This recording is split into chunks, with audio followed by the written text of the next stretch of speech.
Hi, so today I'll be book talking There Was an Old Lady Who Swallowed a Fly. It's by Sims Tabak.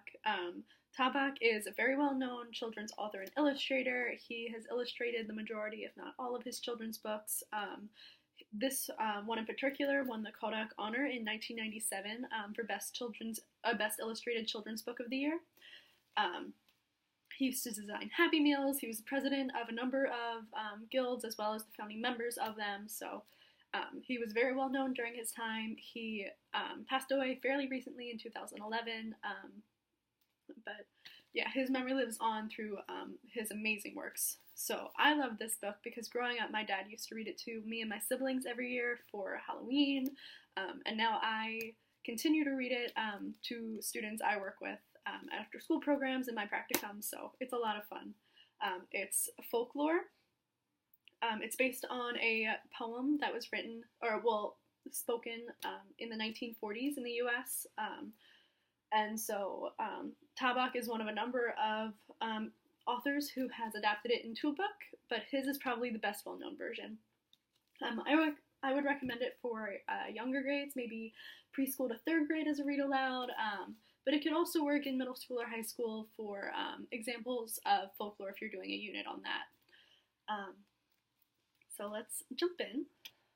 So as you can see, the pages are super fun and engaging. So on this page, she's about to eat a cat. So it says, "There was an old lady who swallowed a cat." And so when you turn the page, inside her stomach, you can see the animals that she's eaten. And then when you flip the page, now the cat's inside of her, and you can see that she continues growing in size as she eats more and more animals. And so it says, "She swallowed the cat to catch the bird. She swallowed the bird to catch the spider. She swallowed the spider to catch the fly. I don't know why she swallowed the fly. Perhaps she'll die." And the little dog over here is saying, "I hope it's a lie." And so these pictures, they really help the students to understand and remember what's been happening in the story.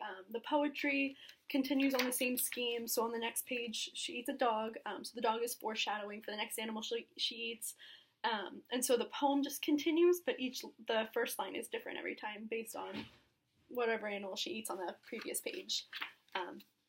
So this book is really good for teaching students how to make predictions and how to, work on finding rhyming words and, just creating fun and engaging texts if they're working on writing. It's also really good for vocabulary words, like if you're doing animals with kindergarten, preschool, it's really good for that. Or for middle school, high school, it could be a good example of creating poetry, and you could have the students create their own versions where the old lady eats different animals. So I highly recommend. I have always loved this book. The students I have now love this book. So I hope you enjoy it as much as I do.